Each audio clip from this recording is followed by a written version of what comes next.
velkommen til den her video. I dag der er vi tilbage i min seng, og vi har lige Alaska, der tuller rundt. Og det er egentlig fordi jeg tænkte sådan, det er sådan en rigtig personlig, chill, sit down-agtig video.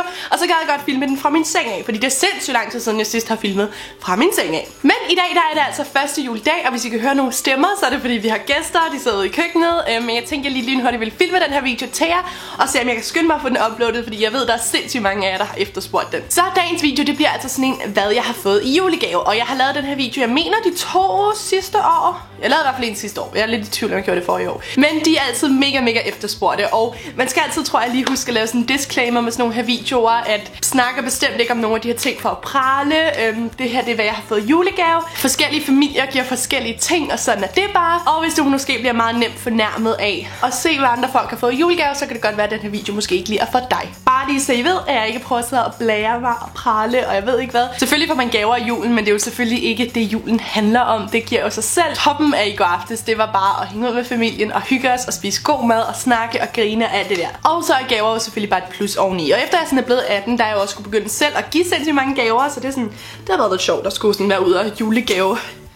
Og julegave-shoppe. Men jeg tænkte egentlig bare, at jeg vil vise jer, hvad jeg har fået. Og vi kan starte med en af mine yndlingsting i hele verden, som teknisk set ikke var en julegave, fordi jeg fik den her forleden, eller jeg fik den her for nogle dage siden, hvor jeg holdt signering i Viborg. Og det er den her bog, som jeg er fuldstændig obsessed med. Det er blevet min nye yndlingsting i hele verden. Og det er simpelthen... jeg blev så rørt første gang jeg så den. Jeg kan slet ikke... Det er en, der hedder Sara Larsen, som har lavet den. Men det er egentlig en masse piger, som har slået sig sammen.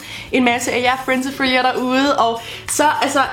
det er sindssygt. Der er fra Fie, og der er fra Sara, og der er fra Henning, og der er fra Maja. Og jeg ved ikke engang seriøst, hvad jeg skal sige. Det er så sødt. I har alle sammen sådan skrevet nogle forskellige ting, og så der billeder, og tusind tak af hjertet tak. I fatter slet ikke, hvor meget det betyder for mig. Det her det er min absolut top #1 julegave i år. Jeg elsker den, og jeg vil have den resten af mit liv. Alright, vi kan starte med det, jeg fik af min mor og far. Af min mor og far, der fik jeg nemlig et ur, som jeg har ønsket mig sindssygt meget, og det er det her Michael Kors ur. Det er meget for stort, så jeg skal lige ned og have taget nogle led af. Det ser egentlig bare sådan her ud. Det er et guldur, og det er sådan ret stort, men I don't know, det er ikke meget større end det, jeg har på lige nu. Så er det selvfølgelig guld, og så indeni, så er der sådan en sort eller en mørkeblå, eller man kan sige verdenskort.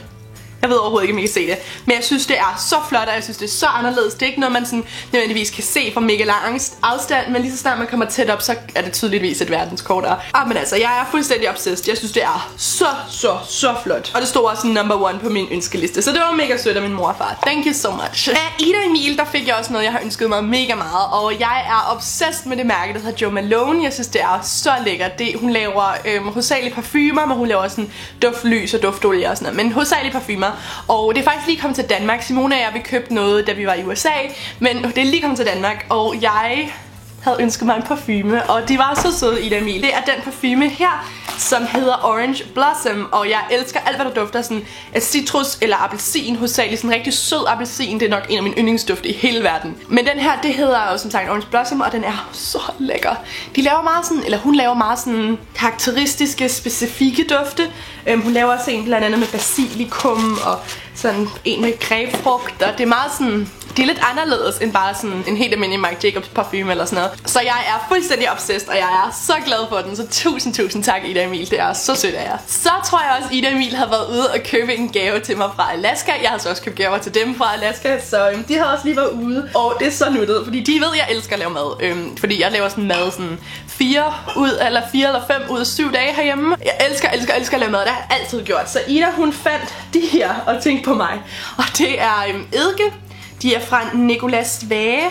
Jeg har faktisk aldrig rigtig hørt om det før. Men det er 2 eddikeer. Det ene det er en mango purés eddike, og den anden det er en hindbær purés eddike. Så hun sagde sådan, dem kan jeg bruge, når jeg laver mad, blandt andet i som sådan dressinger, eller i salater, eller jeg kan marinere ting med det og sådan noget. Så det er mega lækkert. Og desuden så også for det der Nicolas Vage, så gav hun mig noget, eller så gav de mig, eller Alaska, I guess, noget hindbær og ingefærs te. Så det er sindssygt lækkert. Det kommer til at pynte ude på min lille madbakke. Jeg har sådan en madbakke ude i køkkenet, som mine forældre har givet mig lov til at sammensætte. Og en anden ting fra Alaska. Du har været dygtig. Du er en rigtig god gavegiver. Yes. Det er simpelthen noget fra Louis Vuitton. Og det er muligvis mig og Alaska, der har været ude og købe det til mig. Ikke? Jeg gav også Alaska kødben, så vi har ikke glemt ham. Det er altså noget, jeg har ønsket mig i sindssygt lang tid. Og nu skal vi se her. Det er ikke så stort, som det ser ud. Det er en lille kosmetikpunkt, og jeg vil mega gerne vise jer den 2 sekunder. Den kommer ind i sådan en her lille dustbag, og når man tager den ud, så er det egentlig bare sådan en her lille kosmetikpunkt, og jeg synes, den er så smuk. Det er deres kosmetikpunkt i den mindste størrelse, monogram. Skal vi se, Simone hun bliver stolt af mig, hvis jeg kan det. Damie Edim. Jeg ved det faktisk ikke. Mørkebrune og lysebrune, og så er det med det røde indeni. Så jeg synes egentlig bare, at den er så fin, og det er sådan den perfekte størrelse. Jeg vil selvfølgelig ikke kunne rejse med alt med makeup i den, men den kan sådan ligge i en taske, hvor man kan have noget lipgloss, eller høretelefoner, eller whatever man nu har lyst til at have med. Og jeg synes egentlig bare, at den er super, super smuk og super, super fin. Og I am so happy, at den endelig er i min samling. Min mamma og morfar, der fik jeg først sådan en her posedims, og så tænkte jeg, what the heck? Og nede i her, der ligger der nogle sindssygt lækre ting. Det er nemlig noget skincare fra Carita, tror jeg det udtales. Carita, det er en af min mormors yndlings skincare brands, og min mormor og jeg, vi går til den samme kosmetolog, og jeg tror bare, de har snakket om, at jeg godt kunne bruge sådan nogle her. Så det er fra deres Cotton Collection, så det er egentlig, sådan noget skincare, det er hudpleje, som er lavet på bomuld, og det skulle være sindssygt godt, hvis folk har sensitiv og tør hud.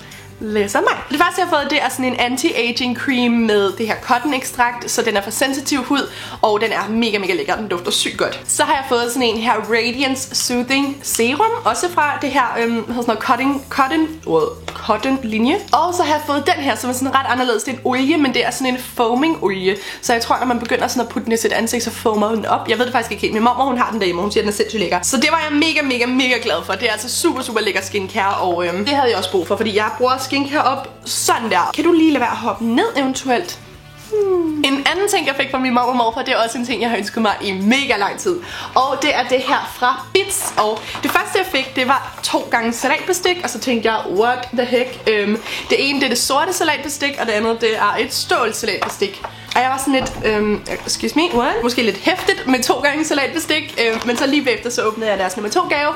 Og så fik jeg det fulde bestiksæt, som ser sådan her ud. Og det er jo som sagt fra Christian Bits, og jeg elsker Bits. Det er sådan rigtig rustikt og lækkert, og jeg har seriøst bare ønsket mig det her sæt i så lang tid. Prøv at se, hvor sådan elegant og lækker og let den er. I don't know. Men det her, det er deres 24 sæt dims. I don't even know. Så her er 6 knive, 6 gafler, 6 skeer og 6 latteskeer. Og det fik jeg så både i sort faktisk og i stål. For jeg tænker, enten så kan man sådan have det her stål til hverdag, og så det sorte, hvis man har gæster, eller man kan mixe det, eller I don't know. Det kan være, at jeg supplerer lidt op, sådan så jeg har 8 af hver. I don't even know yet. Men jeg havde ønsket mig det så meget, så det var så sødt af dem. Og så er der selvfølgelig det tilsvarende salatbestik. Så det er jeg mega glad for. Og hvis I kender mig, så ved I jo, at jeg sådan går og samler lidt sammen, så jeg skulle flytte hjemmefra på et tidspunkt. Så jeg har sådan en masse kasser op på loftet, hvor jeg har alt fra knivblokke til viskestykker og alt muligt under det. Og især køkkengrej, det er sådan min ting. Jeg elsker køkkengrej så meget. Så fik jeg af min moster og onkel noget fra Royal Copenhagen, og det er faktisk også noget, jeg har ønsket mig. Det er sådan nogle her små skålevenner. Det er 3 af deres morgenmadskåle, og den ene, det er en megamusel, og så er der en almindelig riflet, så er der deres helt almindelige muselmalet, og det kommer i sådan et sæt med 3 skåle, og jeg synes egentlig, det er så fint, for man kan selvfølgelig både bruge det til morgenmad, som morgenmadskåle, eller man kan også bare have den sådan fremme på bordet, hvis man fx serverer nødder, eller M&M's, eller whatever man nu har lyst til at servere. Så jeg synes, de er så fine. But thank you, moster og onkel. I'm very happy. Så fik jeg af min morbror og tante 2 rødvinsglas, og de er fra Eva Solo, og det er deres Bordeaux. Jeg kan ikke helt nå selv det. Men det er i hvert fald 2 rødvinsglas, og igen, jeg havde ønsket mig dem sindssygt meget. Jeg ønskede mig Bordeaux og Sauvignon Blanc.